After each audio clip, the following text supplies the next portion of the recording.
자, 그 다음에는 또 무슨 원칙을 공무원들이 지켜야 되냐면 신뢰보호 원칙.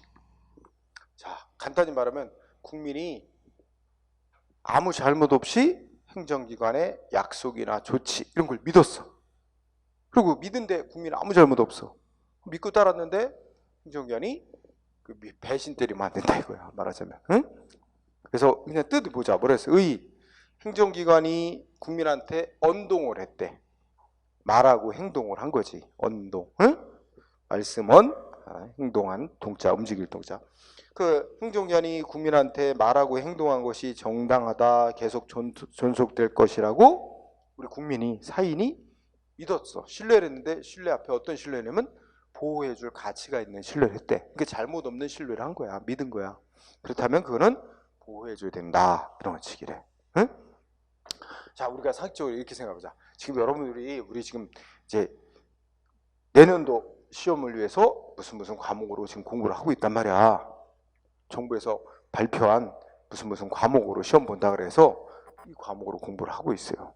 그런데 갑자기 시험 한 달 남겨놓고 과목 바꿔서 시험 보겠대. 응?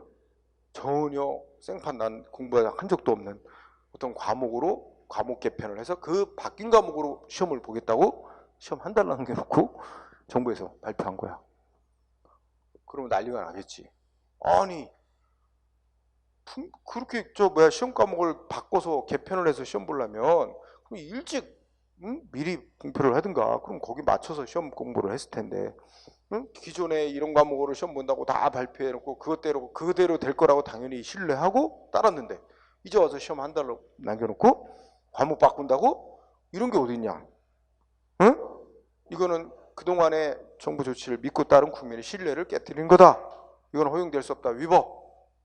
만약에 시험 과목을 바꿀 필요성이 있다면 좋다. 그럼 바꾸겠다. 바꿔도 준비할 수 있는, 수험생들이 준비할 수 있는 시간을 줘야 될 거 아니야. 그러니까 뭐 2년이든 3년이든 응? 이 뒤부터 시행한다. 이렇게 해서 해야지. 바꾸자마자 바로 이번 시험부터 한 달 남겨놓고 바꿔서 시험 본다고? 이거 말이 안 된다. 이거 위법이라고 주장할 수 있는 근거가 되는 게 바로 신뢰보호 원칙이야. 이 주장 뭐 당연한 거 아니에요? 그죠? 이거 만약에 인정 안 하면 어떤 결과가 돼? 정부 말을 언제 바뀔지 알고 국민이 따르나? 안 따르지. 그렇지? 응? 아니 우리 그 국어 공부하면 사자성어도 공부하는 걸로 알고 있는데 조령모계라는 사자성어 있지? 뭔 뜻이야? 아침 조자에서 아침에 법만 들어갔고, 응? 모가 이제 저녁 뜻하는 거지. 저녁에 바꿔 개정해. 이게 반복되면 어떻게 될까? 사람들이 이제 법 지켜? 이것도 금방 바뀔 거 안 지켜요. 안 따라. 그렇게 되면 이건 법치국가 무너지는 거지. 안 그래요? 바로 그 논리가 깔리는 거예요. 그래서 이건 국민하고 사이에 이 법과 관련된 법을 따르고 법을 적용받고 이 법과 관련된 생활에 있어서 안정성 있게 이제 생활에 가도록 하기 위해서는 정부 말을 쉽게 막 뒤집고 그러면 안 된다는 거죠. 응? 자, 그러면 의의는 뭐 가볍게 읽고 동그라미 2번에 보면 이 신뢰보호 원칙은 이제 독일에서 생겨난 원칙으로서 근데 일찍부터 독일에서는 신뢰보호 원칙이라고 부르고 우리들 받아들여서 그렇게 용어로 부르는데 영국이나 미국 쪽에서는 내용적으로는 같은 건데 신뢰보호 원칙이라는 표현을 안 쓰고 다른 용어로 거의 같은 내용의 원칙을 인정하고 있대. 그래서 동그라미 2번에 보면 그 셋째 줄에 뭐 나왔어? 금 10,000원의 법리 이렇게 이제 번역한 말 있죠? 응? 그게 이제 그거 하나 밑줄 서기. 우리나라 독일은 신뢰보호 원칙이라고 하는 걸 영미법계 영국 미국 쪽에서는 금반원의 법리라는 표현을 쓴다. 응? 그거는 금반원 한자를 분석해 보면 어떻게 돼? 금지한다, 반대되는 걸 말한 거하고, 그죠? 그러니까 자기가 말한 거하고 반대되는 행동하는 걸 금지된다, 허용 안 된다는 원칙이라는 거야. 응? 그래서 유사한 원칙이다 이렇게 생각하고, 자. 그러면 이렇게 국민의 잘못 없이 믿고 따른 신뢰를 보호해줘야 된다는 건 어디서 나오는 거냐 하는 게 문제가 되는데 바로 키워드가 국민하고 사이에 국가와 국민하고 사이에 법과 관련된 생활에 있어서 뭐를 추구해 가야 돼? 안정적인 관계를 만들어가야 될 필요 때문에. 그래서 우리 동그라미 1번에 보면 무슨 단어 나와? 첫째 줄 끝에 법적 안정성이라는 단어가 중요합니다. 법적 안정성, 이게 키워드예요. 그래서 한꺼번에 묶어보면 1번 신뢰보유 원칙은 헌법이 선언한 법치국가 원리의 내용 중 하나인 법적 안정성에서 도출. 괄호치고 법률 적합성이라고 하면 안 된다 이거야. 법적 안정성이 중요한 단어입니다. 응? 그 두 줄이 아주 핵심이야. 두 줄이 핵심인데 그 중에서도 법적 안정성이라는 단어가 매우 중요하다. 응? 자, 그러면 거기를 조금 부연 설명을 이랬습니다. 자, 여러분들 법치국가 원리 쉽게 말하면 국가의 작용은 법에 따라 이루어져야 된다. 옛날에는 이 법치국가, 법치행정이란 건 뭐라고만 생각해서 법대로 하는 거, 이거를 법치행정, 법치국가라고 생각을, 그것만 단순하게 생각을 했어. 그런데 어떤 문제가 생겼느냐? 자, 예를 들어서 행정기관이 영업허가를 내줬어요. 허가를 내줘서 상대방 A는 많은 투자를 했어. 인테리어도 하고 많은 투자를 해서 지금 영업하고 있는 중이야. 영업 중. 응? 그럼 이 사람은 지금 A는 뭐라고 믿는 거야? 자기는 다 적법하게 허가를 받아서 영업하고 있는 거다. 그렇게 믿고 영업하고 있는데 뒤늦게 뭐라고 하냐면 행정기관이 그거 잘못된 거였대. 행정기관 자기네들도 몰랐던 거야. 몰랐는데 뒤늦게 거기는 허가가 될 수 없는 곳인데 잘못 허가를 내줬대. 뒤늦게 이거 위법이형 같다고 판명이 났어. 어떻게 해야 돼 이제? 뒤늦게 위법한 허가를 내준 것이라고 판명이 났어.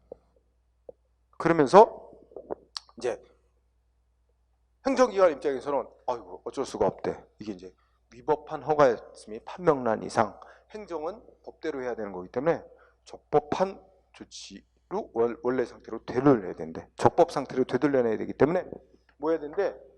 행정기관 입장에서는 위법한 영업하니까 허가 취소시켜야 되겠대.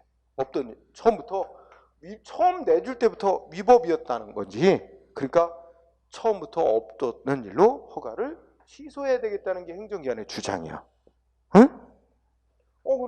그러면 상대방 국민은 어떻게 될까? A는 이거 말은 하는데 날벼락이다. 그렇죠? 자기는 적법하게 허가받는 줄 알고 많은 돈을 투자해서 영업 중인데 허가 취소? 이렇게 되면 허가 취소되면 어떤 문제가 돼?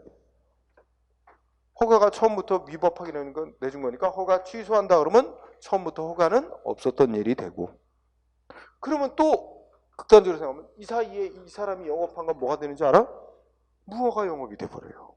이 무허가 영업했다고 또 처벌해야 되는 문제가 또 있어요. 근데 생각을 해보자. 이게 위법하게 허가가 나간 데는 상대방 국민은 아무 잘못이 없어. 행정기관이 잘못한 거야. 응? 상대방은 행정기관이 뭐 서류 갖춰와라, 뭐 요건 구비해라, 뭐 하라는 대로 시키는 대로 다 한 거야. 그래서 허가 내준 거야. 행정기관은 다 요건 구비됐고 적법한 허가라고 하면서 내준 거야. 그래 놓고서는 자기네가 여기 허가되면 안 될 곳인데 그걸 알아차리지 못하고 상대방 국민 아무 잘못 없어. 그래 놓고서는 그거 허가가 위법한 것이었으니까 허가 취소되겠대. 미안하게 됐대. 응? 미안하단 말로 될 게 아니야 지금. 상대방만 피해보라는 얘기야 지금. 그러니까 이때 반발해서 그런 게 어딨냐 이거하고 반발해서 주장이 대립돼. 응? 이 주장, 행정기관이 허가 취소시켜야 된다고 주장하는 건 뭘 내세우는 거야? 합법성을 내세우는 거야. 합법성. 이게 위법한 허가가 됐으니 이 합법성 또는 적법성, 합법성을 내세우는 거야. 이 행정은 법치행정원 따라 법대로 해야 되는 거기 때문에 이건 허가 취소해야 되는 게 맞대. 어쩔 수 없대. 미안하대. 그래도 그렇지. 이건 너무하다. 상대방 반발. 내가 잘못했냐? 당신들 잘못 아니냐 행정기관. 그래놓고 이제 와서 나만 피해보라고? 행정기관의 조치를 믿고 따른 죄밖에 없는데, 나는 믿고 행동한 죄밖에 없는데 나만 피해보라고? 말이 안 된다. 위법한 허가였을지라도 나한테 아무 잘못이 없는 이상, 행정기관 당신들이 잘못한 이상 그거 적법하다고 신뢰한 나한테는 아무 잘못이 없으니 위법한 허가라도 국민의 신뢰를 보호하는 차원에서 위법한 허가지만 계속 허가 이력을 유지시켜달라는 거예요. 응? 그래서 이 상대방 국민은 위법한 허가지만 뭐야? 응? 유지해달라고 주장. 허가 취소하는 건 안 맞다. 이렇게 대립이 됩니다. 이 바탕에는 뭐가 깔려 있어? 야, 이 국가와 국민 사이에 법과 관련된 생활을 안정성 있게 유지해 갈 필요가 있다. 응? 이걸 인정 안 해주면 이거 다음부터 뭐 허가가 나와도 이거 국민들 이제 이거 적법한 허가 맞아? 위법한 허가 된 거 아니야? 또 나중에 취소당하는 거 아니야? 또 나만 피해 보는 거 아니야? 이럴 수 있잖아. 바로 그런 문제가 있어. 그럼 불안하잖아. 그래서 이 바탕에는 국가와 국민 사이에 법과 관련된 생활에 있어서 안정성을 유지해 갈 필요성, 법적 안정성 유지, 이거 중요하다. 응? 이게 대립이 돼. 이런 문제가 생기잖아. 그런데 아주 옛날 초창기 같으면, 이제 근대 국가 초창기 같으면 이것만 생각했어요. 옛날에는 무조건 위법하게 된 이상 허가 취소시켜야 된다. 적법하게 합법성만 이 법행정 원리의 내용으로 생각을 한 거야. 근데 오늘날은 아니다. 이 법치국가 원리라는 건 무조건 법대로 하는 것만이 아니라 설령 위법한 허가가 유지되는 결과가 될지라도 아무 잘못 없는 국민의 신뢰를 보호해 줌으로써 이 법적 생활의 안정성을 유지시켜가는 것도 법치국가 원리가 추구하는 중요한 목적 중에 하나다. 응? 라고 하는 걸 이제 인정하게 된 거지. 그래서 우리가 다시 표현하면은 이게 이제 여러분들 동그라미 1번 속에 이 말이 있단 말이야. 우리나라 최고법인 헌법이 선언하고 있는 대한민국은 법에 따라 국가 운영이 이루어져 있는 법치국가 원리는 이게 이제 이렇게 표현하는 거야. 법률 적합성. 이거는 합법성이야. 쉽게 얘기하면. 이것만이 아니라 두 개의 수레바퀴로 굴러간다는 거야. 이것만이 아니라 국가와 국민 사이에 법적 생활의 안정성을 유지해 가야 되는 것도 또한 이 두 가지 가치가 다 중요하다. 이 두 개의 수레바퀴로 굴러가는 거다. 응? 하면서 이 법적 안정성 유지를 위해서 잘못 없는 국민의 신뢰를 보호해야 할 필요성이 있다. 근데 지금 이 상황 같은 경우는 어떻게 될까? 지금 두 개의 가치가 충돌하고 있는 거지. 이것도 무시할 수 없는 가치야. 합법성. 응? 근데 국민과의 법적 생활의 안정성을 유지해가는 거, 잘못 없는 신뢰를 보호함으로써 이것도 무시할 수 없는 중요한 가치. 뭐 어떻게 해야 돼? 어떻게 해야 돼? 두 개의 가치가 충돌. 그럼 여기서 이제 학자들의 견해, 여러분들의 견해도 마찬가지야. 야, 그래도 위법한 행정 조치를 유지해 간다는 건 그건 말이 안 되지. 응? 허가 취소하는 게 맞다. 이거 뭘 강조하는 거야? 합법성이 더, 행정에 있어서 합법성이 더 중요하다고 생각하는 사람은 이쪽에 더 우선권을 두는 사람이 있어요. 응? 그런가 하면 또 어떤 사람은 야, 위법한 허가가 됐더라도 상대방한테 잘못이 없는 이상은 위법한 허가를 유지시켜주는 게 맞지. 응? 그 다음부터 또 위법한 허가를 안 내주면 되는 거지. 이미 내준 사람한테는 잘못 없는 이상 위법이라도 유지시켜주는 게 맞다. 이렇게 생각하는 사람이 있어요. 이쪽이 더 우선돼야 되는 사람. 그죠? 우리 생각해보면. 그런가 하면 아니다. 둘 다 무시할 수 없는 중요한 가치다. 그러면 어떻게 하느냐?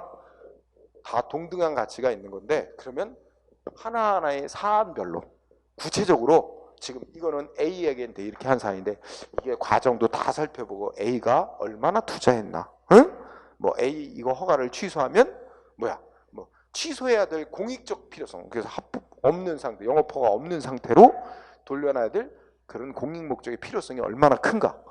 그거 굳이 이제 와서 허가를 취소한들 달성할 수 있는 공익은 그리 크지 않은 반면 허가 취소로 상대방이 있게 되는 불이익이 엄청 크다든지 뭐 이런 거 다 따져보는 거야. 따져보아서 만약에 굳이 이제 와서 허가 취소해서 합법 상태로 만들어 놓는 필요성보다 위법 하나 가지만 그대로 유지해서 상대방의 불이익을 막아주는 게 그게 더 중요하다. 그러면 이거 허가 취소 못하는 거로 보고 아니다. 이거 예를 들어서 이게 술집 영업인데 이게 만약에 초등학교에서 얼마 안 떨어진 곳이다. 이거 허가 취소해야 될 목적의 필요성이 훨씬 더 크다.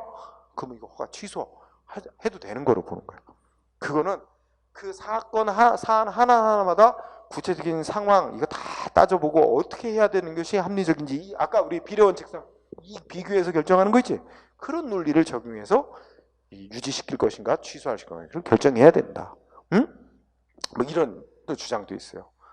그러면 허가를 취소하더라도 이쪽이 취소해야 될 필요성이 더 커서 취소하더라도 상대방한테 잘못 없이 피해를 주는 거니까 그 경우는 돈으로 물어주고 피해는 물어주고 뭐 이렇게 하는 게 마땅하다. 뭐 이렇게 생각하는 사람도 있고, 예, 이렇게 하는 거 있어. 그러면 우리 동그라미 하여튼 1번. 예. 이 이어지는 얘기는 뒤에 가면 또 나오게 돼. 일단은 여기서 자, 국민의 잘못 없는 신뢰는 보호돼야 된다는 원칙은 어디서 나온다고? 헌법상의 법치국가 원리로부터 나오는데 법치국가 원리 중 뭐에서 나온다고? 법률 적합성이 아니라 법적 안정성에서 나온다고. 응? 이게 중요. 그리고 동그라미 2번. 이게 헌법의 법치국가 원리로부터 도출되는 원칙인데 아예 강조하느라고 우리 실제 법률에도 몇몇 법률에 규정까지 명시해 놓은 경우들이 있어요. 그래서 동그라미 이번에 법 2개 대표적으로 실정법 있다 이거지? 신뢰원칙에 해당하는 규정 둔 거. 국세기본법 몇 조 몇 항까지는 몰라도 돼. 국세기본법 18조 3항 또 행정절차법 4조 2항. 이 법 이름 2개 밑줄 쳐주세요. 실제 법 있다.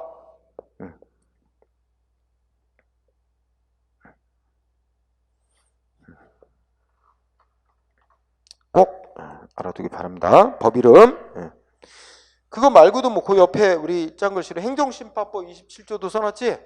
거기도 그냥 읽어보면 야 원래 행정소송 제기하려면 소위 행정심판이란 구제절차를 먼저 거치게 돼 있는데 행정위원이 잘못 알려서 안 거치고 소송 바로 가도 됩니다. 잘못 알려줬다면 그러면 그거 행정심판 안 거치고 소송 내도 소송 제기할 수 있다고 법이 인정해줬어. 그거는 상대방 잘못 없고 행정위원이 잘못됐으니까 국민 신뢰 보호하는 차원의 규정이지, 그치? 뭐 이렇게 해석할 수 있어요. 자, 그렇게 알아두고. 그러면 그 다음에 그러면 국민은 자기 아무 잘못 없이 믿고 따르는 것밖에 없다. 나의 신뢰를 보호해달라. 응? 라고 주장을 해서 그것이 허용이 인정이 되려면 몇 가지 요건이 충족돼야만 한다는 게 대법원 판결이에요. 그래서 거기 자 적용 요건 해놓고 이제 판례 알아보기 이렇게 써 있죠. 그럼 우리 대법원이 밝힌 거야. 읽어봅시다. 그거. 일반적으로 행정을 둘러싼 법률 관계에 있어서 행정기관이 한 행위에 대해서 신뢰보원칙이 적용되려면 그래서 신뢰보원칙이 적용돼서 상대방 국민의 신뢰가 보호될 수 있으려면 어떻게 되는데 첫 번째 행정기관이 먼저 개인한테 신뢰의 대상이 되는 공적인 견해 표명을 먼저 했어야 된대. 그래서 거기 키워드가 공적 견해 표명이야.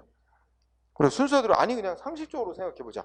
응? 상식적으로 생각해보면 우선 상대방 국민이 믿게 되는 조치를 먼저 했어야 된다는 얘기야. 행정기관이. 예를 들면 이 조치는 예를 들면 여기 이 사안 같은 경우 이미 허가를 내줬어. 그지? 허가를 내줬다든지 또는 허가가 됩니까? 물어봤더니 허가됩니다 하고 허가 내주겠다고 약속을 했다든지 미리 사전 약속을. 그죠? 그리고 아까 말한 것처럼 여러분들 내년 시험은 이런 시험 과목으로 봅니다 하고 미리 시험 과목 발표를 해놨다든지. 그지? 또는 어떤 사람한테 당신 세금 면제해 주겠다 약속을 했다든지. 그지? 응? 이런 것처럼 또 법이 이미 정해져 있어요. 이런 내용 법대로 될 거다. 다 믿게 되잖아. 법을 이제 공표해 놨으니까. 그러면 그런 게 다 행정기관이 국민한테 믿게 만드는 선행 조치를 한 거야. 즉, 둘째 줄 행정기관이 먼저 국민이 믿게 만드는 공적 견해 표명을 했어야 되고 공적 견해 표명. 그 다음에 셋째 줄 그 행정기관이 국민한테 공적 견해 표명한 것이 정당하다고 국민이 뭐 했어야 돼? 정당하다고 신뢰를 했어야 되지. 정당하다고 신뢰. 거기 두 가지가 있네요. 정당하다고 신뢰를 했어야 되고 그리고 셋째 줄 끝에 신뢰를 하는데 뭐가 없어야 되는데? 귀책 사유가 없어야 된대요. 귀책 사유 글자 그대로 보면 돌아갈 귀자니까 책임이 돌아갈 수 있는 사유. 쉽게 말하면 정당하다고 신뢰하는데 잘못이 없어야 된다는 거야. 응? 귀책 사유가 없어야 된다. 그 다음에 넷째 줄 그 신뢰를 한 개인이 어떻게 했어야 돼? 상대방 개인이 가만히 마음속으로 정신적으로 신뢰하고 있어야 되는데 그거 갖고는 안 된대. 신뢰하고 뭐 했어야 되는데 뭐 행동으로 옮긴 게 있어야 된다는 거야. 그래서 신뢰하고 그 신뢰에 상하는 어떤 행위를 했어야 한다. 응? 그럼 여기다 대입하면 아까 어떻게 돼? 행정위원이 영업허가를 내주니까 자기는 적법한 영업허가가 나온 것으로 알고 많은 돈을 투자해서 영업하고 있는 이 상태, 이게 바로 신뢰하고 어떤 행위를 한 거지. 시험 내년 시험 이거 이렇게 시험 봅니다 하고 과목하고 다 발표했으면 여러분들이 그거 신뢰하고 여러분이 그 과목에 맞춰 공부한 거 이것도 신뢰하고 거기에 상하는 행위를 한 거지. 응? 이렇게 개인이 어떤 행위를 한 게 있어야 된단 말이야. 그냥 마음속으로 가만히 신뢰했다 이게 아니라 신뢰하고 그에 상하는 어떤 행위를 한 게 있어야 된다. 응? 세금 면제해 준다 그래서 세금 내려고 준비했던 돈을 딴 데다 소비해 버리고 이것도 신뢰하고 행동을 한 거지. 그지? 신뢰하고 어떤 행동을 했어야 된다. 그러면 여기까지 보면 행정위원이 먼저 믿게 만드는 조치를 했고 상대방이 잘못 없이 정당하다고 신뢰를 했고 거기에 맞춰 행동까지 했는데 그 다음에 어떻게 돼? 행정위원이 지가 맨 처음에 그 공적 견해표 그러니까 국민한테 뭔가 그 공표한 거를 하고 반대되는 행동을 하는 거야. 응? 그래서 뭐라 그랬어? 행정청이 애초에 그 표명한 그 공적 견해 표명에 반대되는 처분을 함으로써 그걸 신뢰한 상대방의 이익이 침해되는 결과가 생겼어야 된다. 응? 그럼 예를 들면 아까 같이 여기서 이거 뭐야? 적법하게 영업허가 받은 거로 믿고 많은 돈을 투자해서 영업 중인데 행정위원이 그거 위법한 거였습니다. 허가 취소했다면 그러면 이제 신뢰원칙 위반이 될 수 있다는 거지. 그치? 또 시험 내년에 이 과목으로 이렇게 봅니다 했는데 뭐야? 당장 한 달 남겨놓고 시험 과목 개편을 이제 다른 걸로 본다고 발표를 했더니 이렇게 되면 뭐야? 애초에 공적 견해편과 반대되는 뭔가 다른 조치를 해가지고 국민의 피해를 주는 행위를 한 거지. 이렇게 됐어야 된다. 그 다음에 그럼 이렇게 되면 이제 상대방은 이 조치는 신뢰보호 위반한 조치다라고 위법 주장할 수는 있는데 그렇다고 해서 언제나 그러면 그게 위법한 조치가 반드시 되느냐? 꼭 그건 아니래요. 왜냐하면 국민의 신뢰를 보호해야 할 필요성보다 더 중대한 공익이 있으면 어떻게 된대? 그러면 신뢰보호 못 받을 수도 있대요. 그게 마지막 뭐예요? 응? 5항입니다. 5항. 판결문에서 뭐라 그랬어? 자, 위 견해 표명에 따른 행정처분을 할 경우 이렇게 돼 있지. 그러니까 행정위원회 맨 처음에 국민한테 발표한 대로 해줄 그대로 유지시킬 경우, 응? 여기 봐. 여기도 보면 아까 영업허가 내줘가지고 영업하고 있는데 계속 위법한 영업허가라는 게 밝혀진 뒤에도 위법한 영업허가를 계속 유지시키게 되면 그러면 어떻게 된다? 응? 공익 또는 제3자가 이제 다른 국민 말하는 거지. 공익이나 또는 다른 국민의 정당한 이익을 현저해야 할 우려가 있는 경우가 아니어야 된다. 그러니까 현저해야 할 우려가 있으면 어떻게 된다는 거야?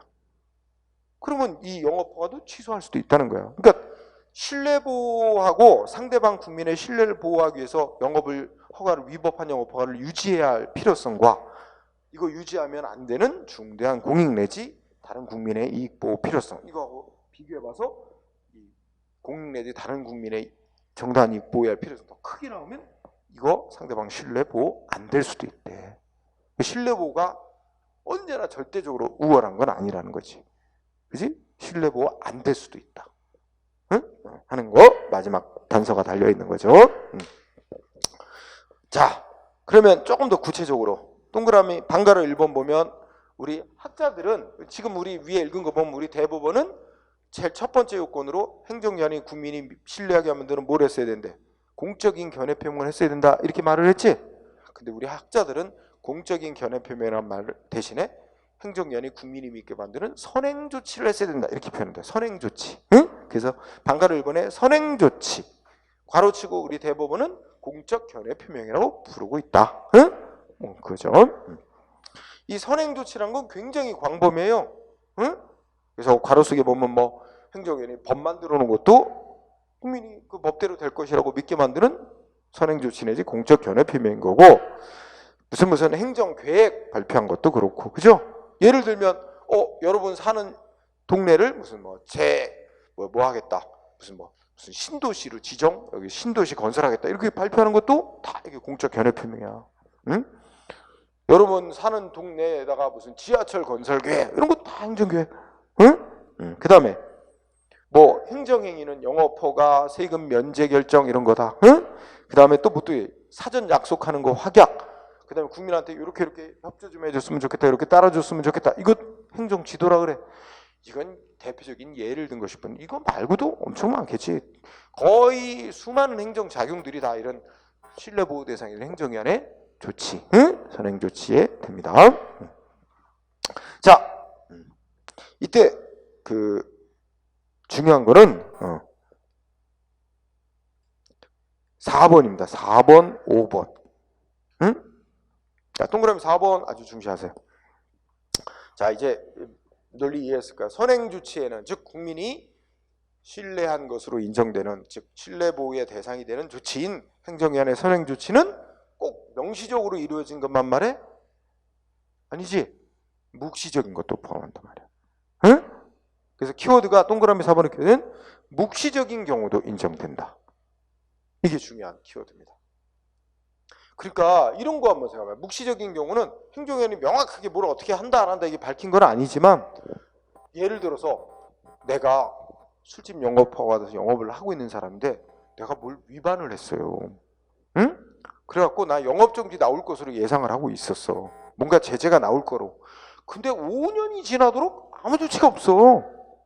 그럼 뭐라고 생각할 수 있어? 아, 그냥 경기도 안 좋고 하니까 그냥 넘어가 주는구나. 응? 그래서 아무 조치가 없을 것이라고? 그러면 행정기관이 영업정지 같은 조치를 할 수 있었는데도, 영업정지 같은 거 할 수 있는 걸 알고 있으면서도 아무 조치를 안 하고 수년간 내버려 둔다. 그러면 이거는 묵시적으로 아무런 조치를 안 하려 하는구나, 안 하겠구나 믿게 되는 어떤 상황이라면, 그럼 그것도 묵시적으로 영업정지 같은 조치 안 하겠다는 묵시적인 조치가 있는 거로 볼 수 있다는 거야. 응? 그래서 자, 동그라미 4번의 키워드 묵시적인 경우도 포함한다. 그 다음에 5번, 적법한 선행조치만 신뢰보호 대상이 될까? 아니래. 위법한 선행조치도, 위법인 경우도 신뢰보호 대상이 될 수가 있대. 물론 항상 되는 건 아니지만. 우리 조금 아까 뭐 했어? 영업허가를 내줬는데 나중에 가서 위법한 영업에 허가 내줬다는 게 뒤늦게 밝혀졌다. 경우에 따라 뭐 될 수 있어? 상대방의 신뢰보호 필요가 훨씬 더 크면 위법한 영업허가 유지해야 되는 걸로 나올 수도 있잖아. 그래서 위법한 행정행위도 신뢰보호 대상이 될 수 있어요. 응? 자, 동그라미 5번의 첫째 줄 키워드 위법한 행정행위도 신뢰보호 대상이 될 수 있습니다. 단 위법의 정도가 너무 심해서, 위법의 정도가 중대할 뿐만 아니라 객관적으로도 명백한 행위는 무효인 행위라고 하거든. 그래서 거기다 하나 더 붙이면 무효인 행정행위, 둘째 줄. 무효인 행정행위는 신뢰보호 대상이 될 수 없다. 그러면 여기서 이제 첫째 줄에 위법한 할 때 위법 정도가 취소 사유 있는 행위를 말하는 거야. 위법의 정도에 따라서 중대하고 명백한 위법 행위는 처음부터 가만 놔도 그냥 원천적으로 무효. 그런데 위법의 정도가 좀 약한 거는 위법인 채로 일단 취소될 때까지 효력이 유지되는 걸로 하거든. 그런 경우를 취소 사유 있는 행위라고 그러는데, 그 취소 사유 있는 행위는 나중에 위법으로 밝혀져도 신뢰보호 때문에 그대로 유지될 수도 있다는 거야. 응? 그러나 무효인 행위는 유지될 수가 없어요, 신뢰보호. 그러면서 무슨 예를 들었어? 둘째 줄에 공무원 될 수 없는 결격 사유자를 공무원으로 임용한 조치가 있었어. 이거 자체가 원래 무효인 조치로 봐요. 그런데 상대방은 자기는 적법하게 공무원으로 임용된 것으로 믿고 있었다.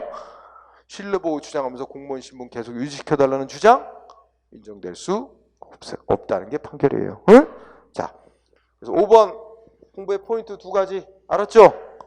위법인 행위도 신뢰보호 대상이 될 수 있는데 위법이 너무 심한 무효인 행위는 신뢰보호가 될 수 없다. 응? 그 다음에 동그라미 6번, 국민이 믿게 되는 행정기관의 공적 견해 표명은 많은 경우, 여러분 우리가 보자, 여기 인천시장 이름으로 뭔가 조치 많이 나가죠? 여기서 행정 반드시 처분청 자신이 해야만 하는 것은 아니며 보조기관인 소속 공무원이 하는 것도 신뢰보호 대상이 된다는 거죠. 이것도 동그라미 6번도 중요한 문제입니다. 그러니까 예를 들면 내가 인천시장으로부터 허가를 받아야 되는데, 그러면 내가 인천시장 만나서 허가 됩니까? 물어보면 인천시장이 허가 됩니다 하고 약속하고 그러나? 아니거든. 인천시장 잘 만나기도 힘들죠. 응? 그러면 허가가 되는지 안 되는지 알아보기 위해서 어떻게 가요? 그 담당 공무원들 만나지. 부서 찾아가서 나 이런 상황인데 이거 허가 됩니까? 그래서 담당 공무원들이 쭉 검토하더니 아우 이거는 뭐 문제 전혀 없네요. 허가됩니다. 정식으로 신청하시면 허가 나갑니다. 그리고 야 사전 약속을 했다. 그지? 그래 놓고 나중에 허가 내달라고 신청을 했더니 최종적으로는 시장이 거부해. 응? 그래 놓고 뭐라 그럴까? 밑에 담당 공무원들은 허가 된다고 그랬는데 왜 약속 안 지키냐? 그 담당 공무원들이지 걔는 그 담당 공무원들이 최종 권한자 아니다. 최종 권한자는 시장이다. 시장이 약속한 거 아니지 않느냐? 이런 식으로 반발 안 통해. 시장 밑에 허가 담당하는 공무원들이 한 말 약속도 시장이 한 약속과 똑같이 인정해. 응? 그래서 최종 권한자가 한 조치 약속이 아니라 할지라도 그 밑에서 보조하는 담당 공무원들이 상대방 국민에게 한 약속이나 한 조치도 다 신뢰보호 대상에는 되는 공적 견해 표명으로 인정한다는 거죠. 자, 거기까지 주 포인트. 그러면 다음 페이지 판례로 지금 읽은 걸 확인해 보자. 자, 판례 알아보기. 신뢰보호 원칙의 적용 범위 이렇게 돼 있는데 그 밑줄 친 부분 보면 뭐에도 적용된대요. 응? 입시제도, 국가가 관리하는 수능 입시제도 같은 거 있지? 이런 것도 다 신뢰보호 대상이 되는 공적 견해 표현인 거야. 입시제도 야 생각해봐. 내년도 대학 입학시험은 뭐 이렇게 점수 이렇게 배정해서 이렇게 본다 발표했는데 막상 그거에 맞춰서 행동할 거 아니야 다. 근데 막상 금방 바꿔버려가지고 그러면 이 신뢰보호 위반이 될 수 있다는 거죠. 그죠? 그런 거야. 그 다음에 거기 밑에 자 국민이 믿게 되는 신뢰보호 대상이 되는 공적 견해 표명이냐 아니냐. 공적 견해 표명인지 아닌지 판단하는 기준 해가지고 판례 소개된 거 있지? 아주 중요한 판례야. 시험에 단골로 나와. 공적 견해 표명, 신뢰보호 대상이 되는 공적 견해 표명을 한 것인지 아닌지는 뭘 기준으로 판단한대? 응? 셋째 줄. 반드시 행정조직상의 형식적인 권한만 갖고 판단할 것은 아니라는 말이에요. 거기가 핵심이야. 셋째 줄. 응? 행정조직상의 형식적인 권한 분장, 형식적인 권한만 갖고 판단할 것은 아니고 국민한테 말과 행동을 한 담당 공무원의 조직상의 지위와 임무, 언동을 하게 된 구제 경위, 그에 대한 상대방의 신뢰 가능성 이런 거 다 보고 결국 뭐야? 여러 가지 실질적 요건 다 따져보고 판단 내려야 된다. 그러면 이 말하고 관련해서 아까 시장이 허가를 준다고 약속한 건 아니지만 밑에 권한 가진 담당 공무원들이 허가되는 거라고 약속했다면 이것도 신뢰보호 대상이 되는 공적 견해 표명으로 인정될 수 있다는 겁니다. 응? 조직상의 형식적인 권한만 따지면 최종 권한자는 시장이야. 시장이 한 말이 아니라고 신뢰보호 대상 안 되는 건 아니야. 응? 자, 이와 연관해서 밑에 보니까 또 중요한 단어가 그럼 맨 밑에 보자. 밑에 보면 공적 견해 표명으로 인정된 사례라고 있죠? 응? 공적 견해 표명으로 인정된 사례 이렇게 제목 다뤘지? 좀 밑으로 더 내려가면 응? 그래서 판례 2번 제목이 이렇게 가는 거 있어. 보세 운송 면허세의 부과 근거이다 이렇게 나오는 거 있죠? 자, 보세 운송 면허세 하여튼 세금 종류 내용 잘 몰라도 상관없어. 어쨌든 그 판례의 핵심은 자 법 규정이 있고 법 규정에 따르면 세금 부과하게 돼 있는 거야. 그런데 세금 부과하는 행정기관이 어떻게 했대? 4년 동안 세금 부과할 수 있다는 걸 알고 있으면서도 어떻게 했어요? 한 번도 세금을 부과 안 해왔어. 4년 동안. 응? 그러면 상대방으로서는 뭐라고 생각해? 행정기관이 세금을 부과하지 않으려는 의도가 있구나. 이렇게 믿게 됐다는 거야. 응? 읽어보면 4년 동안 세금을 부과할 수 있는 점을 알고 있으면서도 행정기관이 수출 확대라는 공익목적상이 필요해서 한 건도 이를 세금 부과한 일이 없었다면 상대방은 세금 부과 없을 것이라고 믿을 수밖에 없고 그로써 일종의 세금 부과를 안 해온 일종의 비과세 관행이 신뢰보호 대상이 되는 비과세 관행이 이루어졌다고 보아도 무방하다. 그러면 이제 그거 믿고 세금 부과 안 될 것이라고 신뢰했었는데 갑자기 행정기관이 어떻게 돼? 4년이 지난 후에 4년치 세금을 한꺼번에 물린 거야. 그죠? 상대방 반발한 거지. 그래서 세금 부과는 신뢰보호 원칙에 위반된 위법한 세금 부과 다 취소해라. 소송해서 승소한 거야. 세금 부과 조치 위법이라고. 응? 그래서 이 2번 판례 중시하고 그 다음에 3번도 보자. 3번을 보면은 뭐냐면 자 보건사회부 장관 그 다음에 서적 끝에 국세 및 지방세 비과세하겠다고 발표. 이게 키워드야. 자 여러분 생각해 봅시다. 자 우리나라 병원들이 어디에 몰려 있어? 대도시에 몰려 있어. 점점 더 심해져. 지방 가면 사람이 없어. 지방의 산부인과 전멸. 왜? 지방에 젊은 사람들이 거의 없어서 지방에서 산부인과 운영해봐야 손님이 없어. 안 그래요?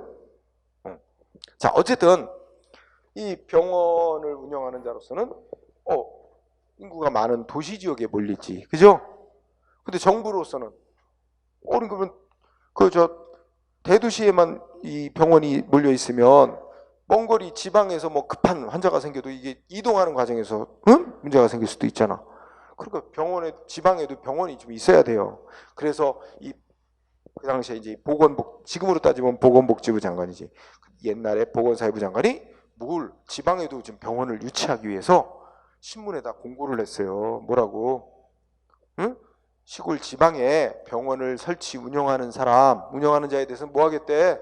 세금 다 부과하지 않도록 하겠다. 응? 국세, 지방세 다 비과세 해주겠다고 발표를 했죠.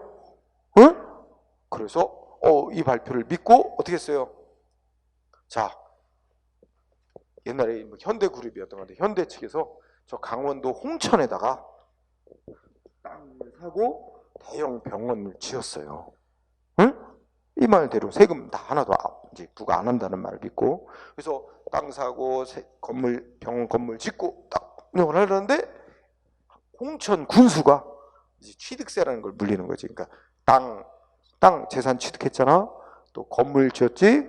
그래서 왕창 건물세, 건물 취득세, 토지 취득세, 세금을 왕창 물린 거야. 그리고 얘가 다르잖아. 이 병원 운영하는 현대 측에서 아니 보건사회부 장관이 이렇게 비과세한다고 약속했는데 왜 홍천군수가 세금 물리냐?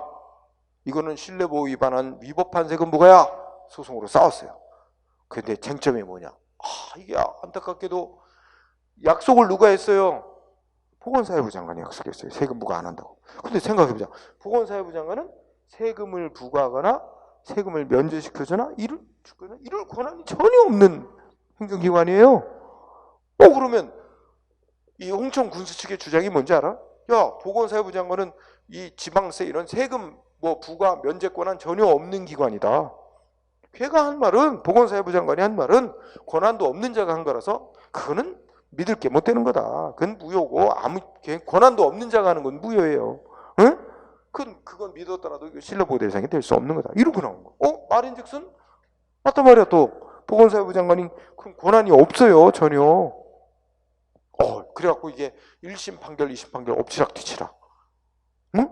권한도 없는 자가 약속한 걸 믿은 건 네 잘못이다. 이 세금 부과는 적법이다. 아니다. 1심, 2심 엎치락뒤치락. 최종 대법원이 아까 뭐라 그랬어? 국민의 신뢰보호 대상이 되는 행정기관의 공적 견협형은 반드시 조직상의 형식적 권한만 갖고 판단 내릴 문제가 아니다. 여러 가지 종합해서 사정 보고 실질적으로 판단 내릴 문제다.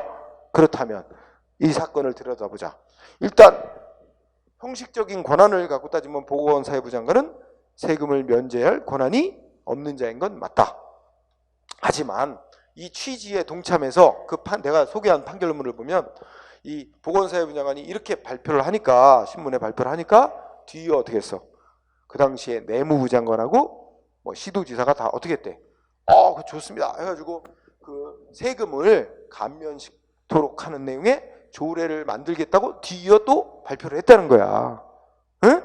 그러면 그 당시 내무부 장관이나 시도지사가 이게 세금 면제받도록 하는 내용의 조례를 다 만들겠다고 발표를 하고 이건 권한 있는 자가 또 뒷받침하는 발표를 한 거다. 그렇다면 전체를 놓고 보면 어떻게 돼?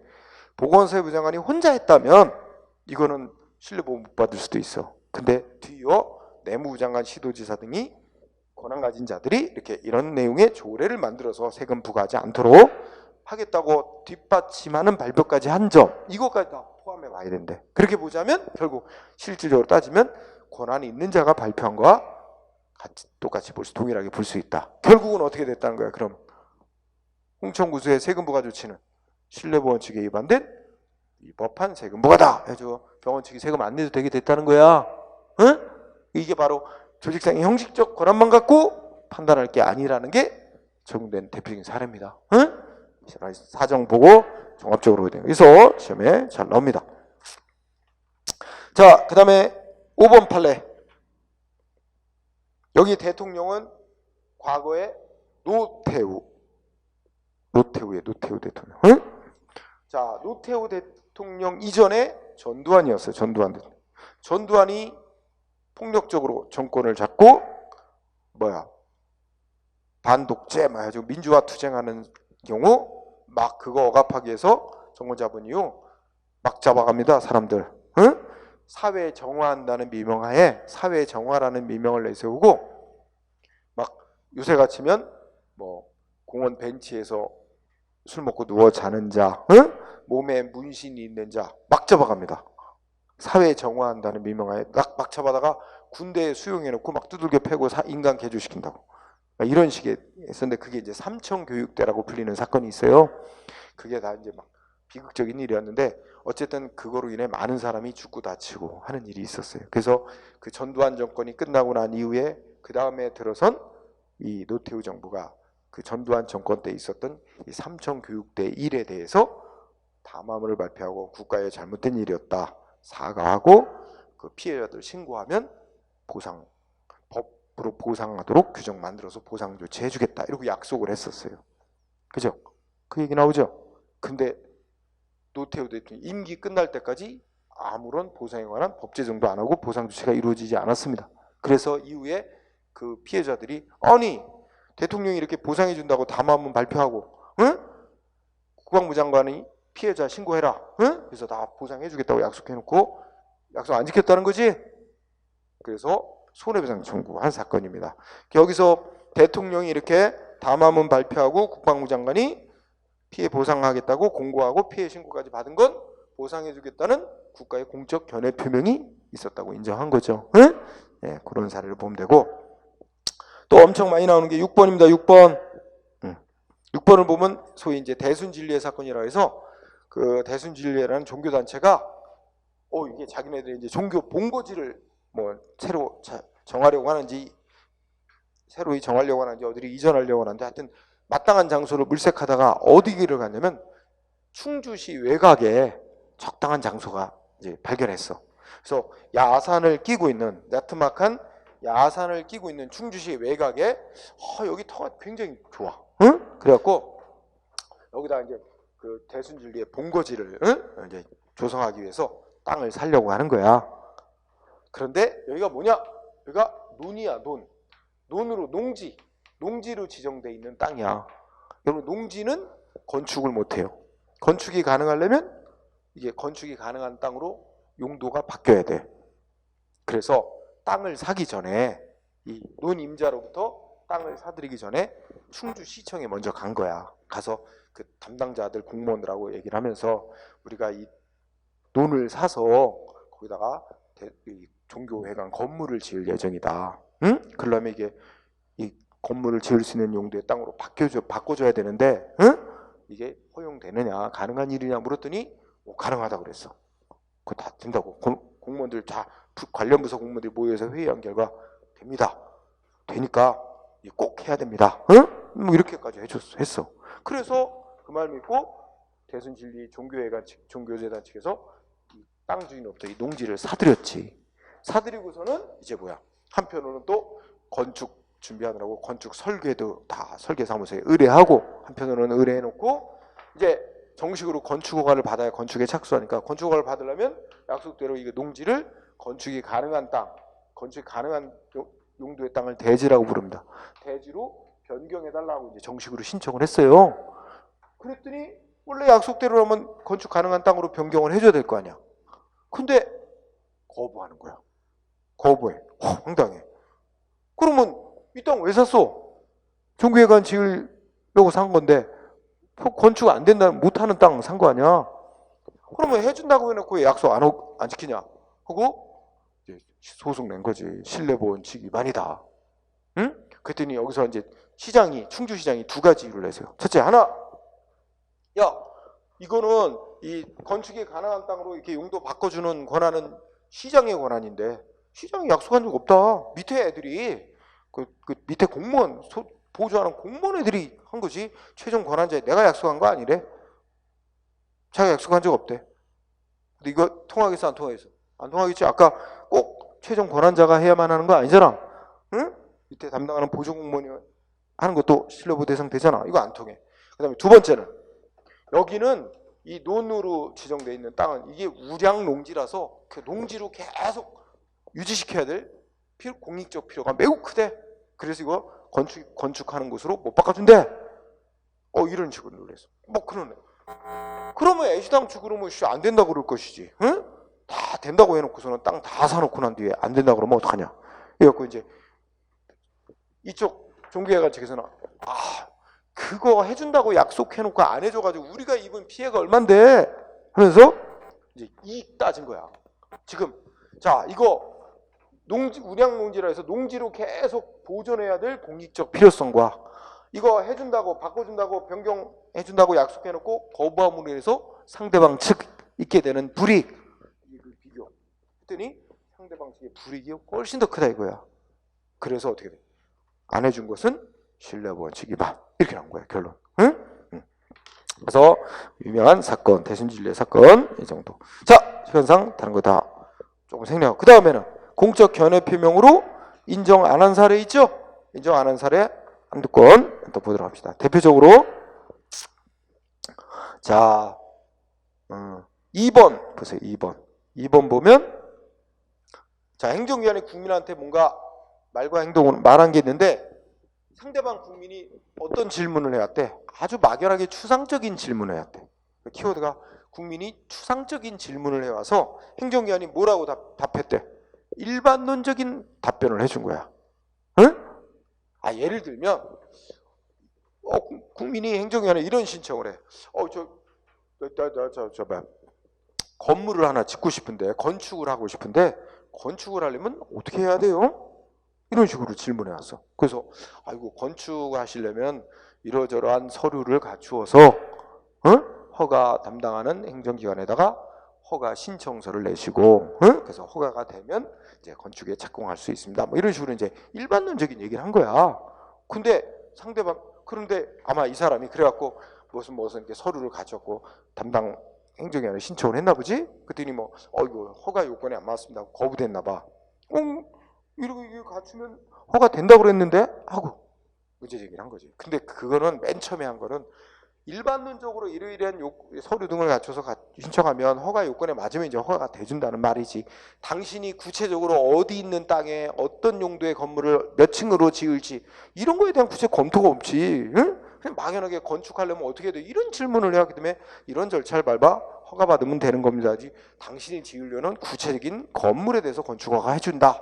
이거는 아니지 않습니까? 하는 얘기지. 응? 그래서 또 하나 비동. 공무원 되려면 어떻게 해야 돼요? 이렇게 해서 이렇게 되면 됩니다. 당신을 공무원으로 임명해 준다는 말하고는 다른 거잖아. 그런 거야. 그래서 상대방 국민이 추상적인 질문을 해와서 행정기관이 일반론적인 답변해 준 거는 어떤 구체적인 일에 대한 뭔가 공적 견해 표명을 했는 거로 볼 수가 없다. 자, 시험에 아주 잘 나오는 거 4번. 병무청 담당서. 그러니까 어떤 남자애가 자기 병역 관계 알아보려고 병무청 찾아갔다고 치자. 서울지방병무청. 찾아가서 누굴 만나서 상담을 얘기를 해야 되는지 잘 몰라. 현관에 들어서서 어디로 가야 될지 쭈비쭈비. 누가 공무원이 다가와서 무슨 일로 오셨어요? 그 뭐야? 그래서 나 병역 관계 이거 좀 알아보려고 하는데 이쪽으로 오세요. 여기 앉으세요. 그래갖고 얘기 들어보고 하더니 또 업무 편람 이렇게 찾아. 당신 지금 그 가족 관계나 이런 상황을 보면 면제 대상자네요. 이렇게 얘기를 해준 거야. 그 자기 면제라고 알고 돌아왔어요 집에. 근데 몇 달 뒤에 징계명령이 날라오니까 면제라고 했는데 왜 징계영장 발부하냐? 위법, 신뢰보호 위반 소송 내서 판결은 어때? 아니 이거는 담당 부서 담당 공무원에게 정식으로 서면 질문해서 답변 받은 게 아니고 그냥 총무과 민원팀장에 불과한 공무원이 민원봉사 차원에서 상담에 응해 안내해 준 조치에 불과하다. 이거는 병무청의 공적인 견해 표명이라고 볼 수가 없다. 면제된다는 약속은, 면제된다는 말은 그래서 이 사람 진 거야. 이 판례를 보면 우리 국민은 뭐 해야 돼? 담당 부서 담당 공무원에게 정식으로 서면 질의를 해서 답변을 받으라는 얘기야. 이런 식으로 그냥 상담에 응해 안내해 주는 건 믿으면 안 된다는 말이 되는 거야. 그죠? 자, 4번 중시. 그 다음에 6번 아주 중시. 자, 헌법재판소에서 어떤 법률 규정이 헌법에 위반된다. 헌법재판소가 위헌 결정 내렸다 그러죠? 이거 잘 나옵니다. 헷갈리면 안 돼요. 헌법재판소가 어떤 법률 규정 위헌이라고 결정 내리는 것은 행정기관이 어떤 특정 개인에 대해서 신뢰 대상이 되는 공적 견해를 표명한 것이라고 볼 수가 없다. 그렇기 때문에 그에 관련된 개인의 행위에 대해서 신뢰보호 원칙 적용되지 않는다. 아주 중시. 6번. 그리고 딴 것들도 공부를 해야 되겠지만 9번. 이거는 이제 지적만 하고. 하여튼 다른 것들도 좀 굵은 글씨 되어 있는 거 위주로 해서 여러분 꼭 읽어보기 바랍니다. 다 할 수는 없고. 자, 그 다음에 하나만 더 언급하고 쉬는 시간을 갖도록 하자. 하나만 더 언급하면 여러분들 23번. 자, 거기 납세 의무자가 인터넷 국세종합상담센터의 답변 이렇게 나오는 거 있죠? 이거 한번 생각해봐. 이건 열받는, 동의할 수 없는 판결이야. 자, 이거는 지금이 인터넷 세상 아니야? 그죠? 그럼 여러분이 우리 관공서를 직접 찾아가는 일이 별로 없습니다. 집에서 시청, 세무, 국세청 홈페이지 들어가서 거기 보면 막 질문하는 코너가 있단 말이야. 그래서 거기다가 내가 할아버지한테 뭘 받았는데, 도자기를 하나 받았는데 이거 증여받았다고 해서 이거 신고하고 증여세 이거 내야 되는 겁니까? 질문 올렸어. 그때 답변이 떴어. 뭐라고? 그거는 신고하고 세금 낼 그럴 대상이 아닙니다. 안 하셔도 됩니다. 그래고 나 그 말 믿고 신고하고 세금 내는 일을 안 하고 있었어. 그랬더니 몇 개월 지났는데 당신 왜 할아버지한테 증여받았는데 그 신고하고 세금 내야 될 거였는데 안 했느냐? 그래가지고 세금 내라. 세금 부과됐고 플러스 뭐까지 났냐? 제때 내야 될 걸 안 내면 가산세라고 세금이 또 왕창 붙어요. 그것까지 내라는 거야. 생각해보면 내가 지금 저번에 인터넷에 질문했을 때는 안 된다고, 안 해도 된다고 그래서 그 말 믿고 안 낸 건데, 그럼 이게 낼 수밖에 없는 거였느냐? 내야 되는 거래. 그러면 세금을 내겠는데, 그거 왜 제때 안 냈냐고, 그 가산세까지 부과한 거, 난 그거는 받아들이기 어렵다. 왜냐면 그거는 안 내도 된다고 그랬으는 거는 안 한 거지. 그거는 내 잘못 아니다. 그러니 가산세 그거까지 내라는 거, 그거는 빼달라. 근데 안 된대. 열받잖아. 그래서 싸운 거야. 근데 답변 아까랑 병무청 그거하고 똑같아요. 이거 뭐라 그래? 인터넷에 질문해서 답변 받는 건 그냥 민원 상담에 응해 안내해 주는 것에 불과하대. 이런 그지같이. 지금 세상 누가 광고사 안 간단 말이야. 그거 믿지 말라는 거라고 똑같잖아. 그분이 인터넷에 질문해서 답변 믿지 말래. 판결이 그래요. 그지 같잖아. 시대 변화를 반영 못하는 것 같아. 그지 같아. 응? 그 믿은 거 잘못. 참. 예. 그래서 이거 내가 이제 여러 차례 얘기했지만 이러지 말고 그럼 판결을 이렇게 내렸으면 좋겠어. 이거 신뢰보호 원칙 위반이다. 그래서 가산세를 납부 안 했는데 이런 식으로 하고 그러면 행정기관이 좀 더 대우 각성을 하겠지. 그래갖고 그 질문 올라가면 답변을 신중하게 하겠지. 응? 답변 잘못했다가는 자기네들이 불리하게 될 테니까 행정기관. 그러면 빨리 답변하는 것보다도 이 코너를 담당하는 공무원이 있을 거 아니야. 그 사람이 여러 분야의 업무를 다 통달하지는 못하겠지. 그럼 그 코너 담당하는 공무원이 그 질문 들어오는 걸 분류해서 담당 공무원들에게 질문을 보내갖고 그 담당 부서로부터 답변을 받아서 이렇게 올리고 시간이 조금 지체되도록 이 방식이 낫지 않겠어? 이거는 공적 견해평을 인정해주고 그렇게 하도록 이렇게 바뀌어야 되지 않나? 나는 그렇게 생각을 해. 지금 사람들이 이런 판결하면 일반 상식적으로 보면 이걸 어떻게 정부 답변 말을 믿었는데 이거 신뢰 보고 안 된다는 말이 안 되잖아. 참. 그러나 하여튼 수험생이니까 비판은 하지만 답은 이거 신뢰 보호 대상 아니라고 판결 나왔다고 외워야 됩니다.